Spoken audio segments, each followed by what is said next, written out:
Fala pessoal, tudo bem? Bom, vamos aqui a uma questão da UESM, um exercício denso, muitas informações, mas interessante para a gente revisar aí diversos conceitos, tá? Ele apresenta uma tabela com propriedades aí físicas de substâncias como o iodo, o oxigênio, o clorofórmio e a água, tá? E dentre essas propriedades eu gostaria de comentar com vocês já de imediato aqui a chamada momento de polo. Professor, o que que é esse momento de polo? Está relacionado ao vetor resultante da polaridade da molécula. Professor, como assim? Veja, quando a gente tem um composto, esse composto, quando ele é formado principalmente por átomos diferentes, nós temos aí diferenças de carga elétrica. Os elementos que são ditos mais eletronegativos normalmente atraem para próximo de si os elétrons, né, que estão ali compartilhados. Então, isso acaba criando uma espécie de vetor de atração, ou seja, o átomo mais eletronegativo, o vetor está apontado para si, que indica o sentido de atração dos elétrons, e isso acaba gerando polaridades, tá? As moléculas que são apolares, normalmente a resultante desse vetor, ou seja, a soma de todos esses vetores que compõem a geometria molecular, acaba sendo zero, o que indica que a substância, já quando nós tivermos aqui, né, momentos de polo.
Essa substância, vamos imaginar que ela é o carbono está fazendo aqui quatro ligações simples, então uma, duas, três, quatro.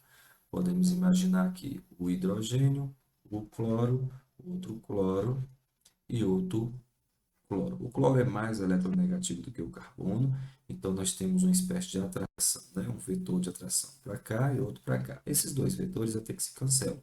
Mas no caso do hidrogênio e do cloro, o que vai acontecer? O cloro, ele é mais eletronegativo do que o carbono, então ele atrai para si o elétron compartilhado, né? O par compartilhado. E o hidrogênio é menos eletronegativo do que o carbono, então o carbono atrai para si. Então, quando a gente observa esses dois vetores, eles estão no mesmo sentido, então ocorre uma soma, não ocorre uma anulação, como nós vimos nessa situação, tá? Então, essa é uma molécula claramente polarizada, e aí o examinador, ao falar que ela é apolar, ele erra e a gente já poderia ter percebido isso pela própria tabela, aqui observando o chamado momento de polo da substância, tá? Ó, o clorofórmio, quando adicionado à água, forma um sistema monofásico, já que ambos os líquidos são incolores. Pessoal, monofásico implica mistura, diluição. Nesse caso da água do clorofórmio, ele fala claramente que essa substância não é solúvel em água. Então, nós vamos ter duas fases. Professor, mas eu não vou conseguir ver, mas existem duas fases. Então, é um sistema que vai ter duas fases. Então, não vai ser monofásico, tudo bem? Monofásico implica mistura, ficar uma coisa só. Então, essa também está equivocada. As moléculas de água a 25 graus interagem mais fortemente que as de iodo, uma vez que o iodo é sólido e a água é líquida. Gente, de fato, as moléculas de água elas têm uma atração maior do que a molécula de iodo. Professor, como que é isso? Ó,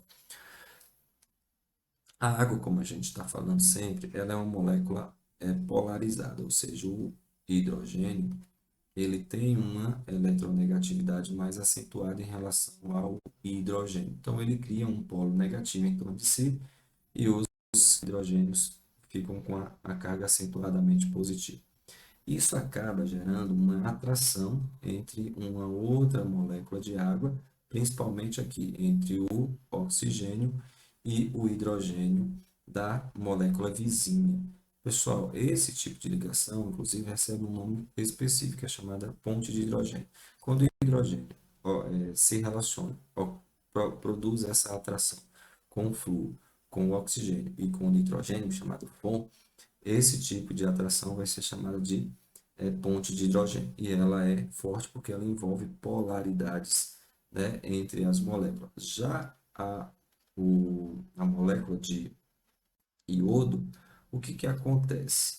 Aqui, como são substâncias apolares, essa atração entre elas ocorre por conta de um processo que nós chamamos de dipolo induzido. Pessoal, como é que funciona isso? Vamos imaginar que a gente tem aqui, deixa eu fazer do lado de cá, o iodo, né, ligado aqui com o outro iodo. Como são ligações simples, ou melhor, como é uma substância simples, essa substância ela é apolar. Então, não existe polos de atração entre duas moléculas vizinhas do hidrogênio, tá? Então, o que acontece aqui é que em determinado momento, já que os elétrons estão girando aqui em torno dos átomos, desses elementos, em determinado momento há uma maior concentração de elétrons, ou seja, há uma indução. Não é que esse polo existe, é por coincidência. Em um determinado momento em que os elétrons estão mais concentrados em um dos átomos, gera uma região de maior carga negativa. Por outro lado, nós temos uma menor concentração de elétrons em outro polo. Isso acaba gerando essa pequena diferença de polaridade, criando uma espécie de polos induzidos, como normalmente é conhecido, ou seja, houve uma indução, foi uma coincidência que acaba gerando essa situação e aí provoca uma atração entre as moléculas. Digamos que aqui tenha ocorrido também uma situação como essa, e um dos átomos do iodo tenha ficado um pouco mais positivo e acabou sendo atraído por esse polo induzido negativamente, tá? Quando isso acontece, nós temos, portanto, essas atrações. Só que essas atrações são muito mais fracas em relação às pontes de hidrogênio, certo?